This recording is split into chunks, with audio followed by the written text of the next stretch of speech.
মাঝরাতে হঠাৎ ঘুম ভাঙতেই দেখি বিছানায় আমার পাশে শুয়ে এক নগ্ন নারী মূর্তি আমার গা ঘেঁষে শুয়ে ঘুমিয়ে আছে।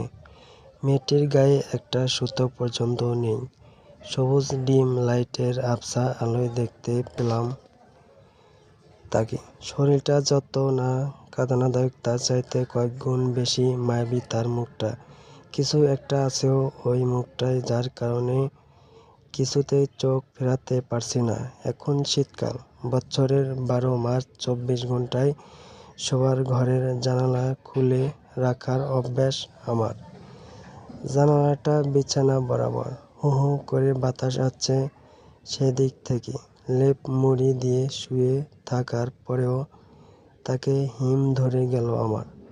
এমন ঠান্ডায় মেয়েটা কি করে নগ্ন দেহে শুয়ে আছে। আসল ভাবনা বাদ দিয়ে কখন ইতিউতি বলতে শুরু করেছি খেয়ালই করিনি। খেয়াল করতেই গা থেকে লেপ ফেলে দিয়ে এক প্রকার লাফিয়ে বিছানার অপর প্রান্তে চলে এলাম। সাথে সাথেই মেয়েটা জেগে গেল। আমার ফেলে দেওয়া লেপ টেনে সে নিজের গায়ে লেপটে নিল। তারপর আমার দিকে সরে আস্তে আস্তে বলল, কি হয়েছে আহান?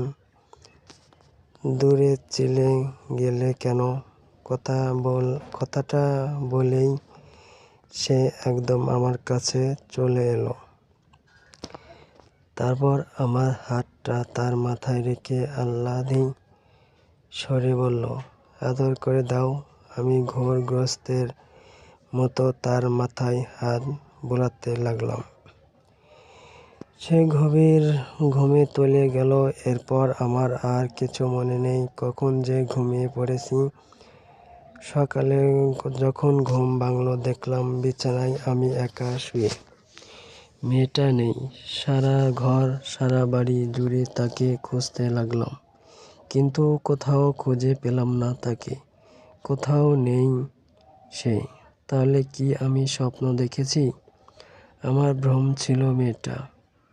না, এটা কি করে হতে পারে? স্বপ্ন কখনো এত রঙিন, এত জীবন্ত হয়? মা টেবিলে খাবার সাজাচ্ছিল। আমাকে এ ঘর ছেড়ে ও ঘরে ছোটাছুটি করতে দেখে বলল, মিথিকে খুঁজছিস? ও তো আমার ঘরে। মিথি আমার পোষা বিড়াল।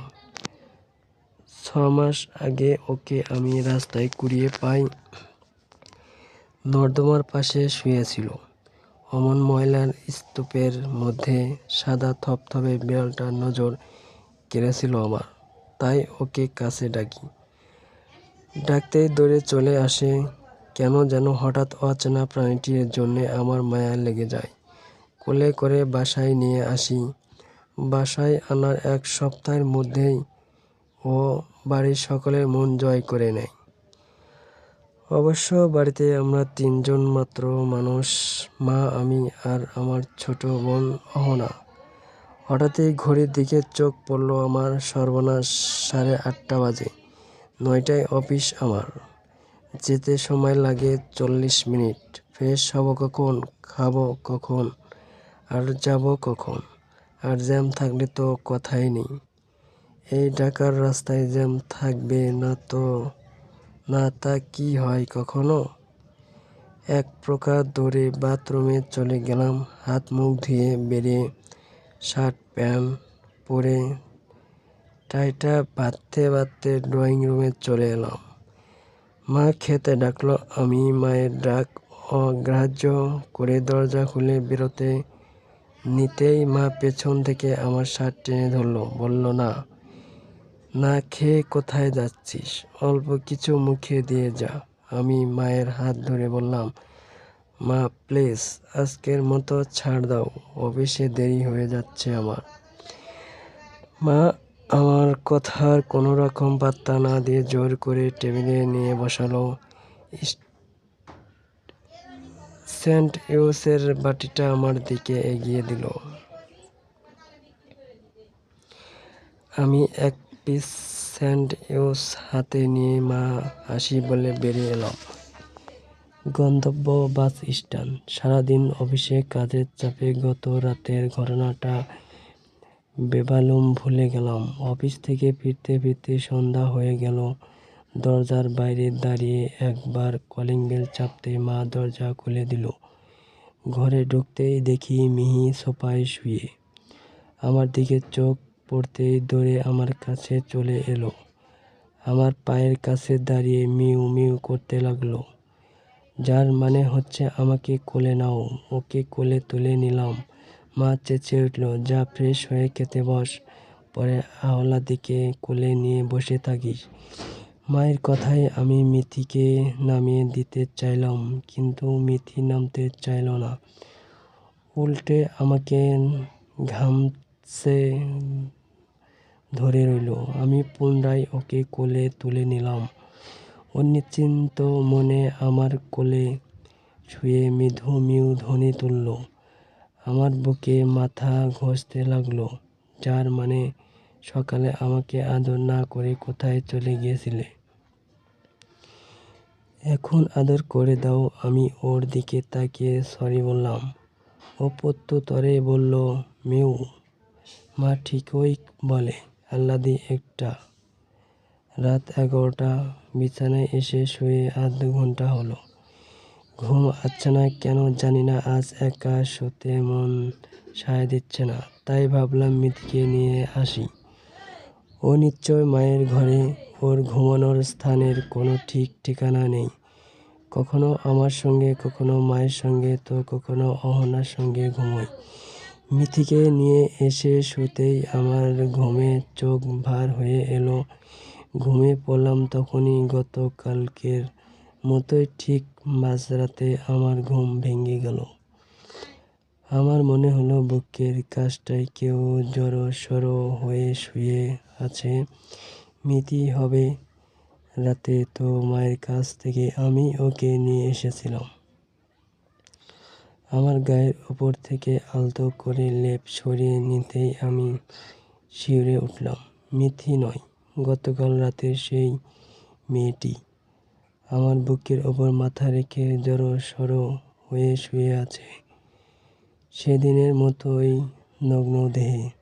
আমি এক ধাক্কায় আমার বুকের ওপর থেকে ওর মাথাটা সরিয়ে দিলাম।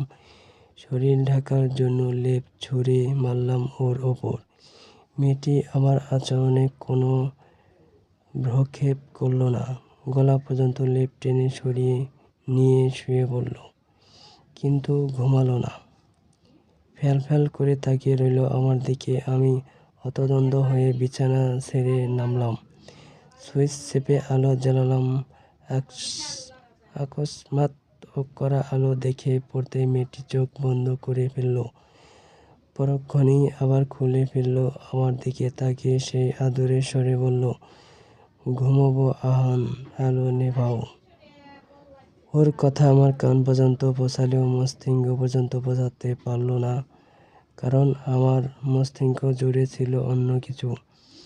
আমি এক দৃষ্টিতে চেয়ে রইলাম। মেয়েটির মুখাইবে এত রূপ, এত সৌন্দর্য, এত মায়া কারো চেহারার থাকতে পারে? আমি ক্রমশ মোহগ্রস্ত হয়ে পড়তে লাগলাম। এ মেয়ে কিছুতেই সাধারণ নারী হতে পারে না, কিছুতেই না।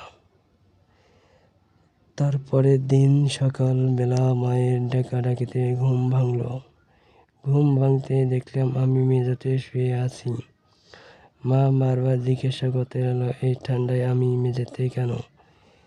মাথা ঠাঠা ঘুরে পড়ে গিয়েছিলাম নাকি? মায়ের মাথা থেকে দুশ্চিন্তা দূর করার জন্য মিথ্যে বললাম, রাতে এত ঘুম পেয়েছিল না মা, মেঝেতে বসে মোবাইলে গেমস খেলছিলাম, কখন যেন ঘুমিয়ে পড়েছি। মা রেগে গেল, বলল, তুই কি বাচ্চা ছেলে হন? তোর কি কোনো কাণ্ডজ্ঞান নেই? এই ঠান্ডার মধ্যে তুই মেঝেতে বসে গেমস খেলবি কেন? ঘরে কি বসার জিনিসের অভাব পড়েছে? উফ মা, ভুল হয়ে গেছে। চেঁচামেচি করো না তো, মা আমাকে সাবধান করার ভঙ্গিতে বলল। আর কখনো যেন মেঝেতে শুতে বসতে না দেখি। তারপর আবার বলল, 8টা বেজে গেছে, যা জলদি হাত মুখ ধুয়ে খেতে আয়, না হয় পরে দেখব দেরি হয়ে যাচ্ছে বলে না খেয়েই বেরিয়ে পড়েছিস। মা চলে যাওয়ার পর আমি গতকাল রাতে ঘটনাটা স্মরণ করতে লাগলাম। গত রাতে ঘটনাটাও কি স্বপ্ন ছিল? একই স্বপ্ন দুদিন দেখা, এটা কি সম্ভব? যদি স্বপ্নই হয় তাহলে আমি মেঝেতে এলাম কি করে? না, গত রাতে এবং তার আগের রাতে যা ঘটেছিল সব বাস্তবই ছিল। স্বপ্ন স্মৃতিকে এত স্পষ্ট হয়ে কিছুতেই থাকতে পারে না। সিদ্ধান্ত নিলাম আজকে রাতে কি ঘটবে সেটা আমি ডিসাইড করব, ওই মেয়েটা নয়। মনে মনে ওকে হাতে নাতে ধরার সমস্ত পরিকল্পনা করে ফেললাম।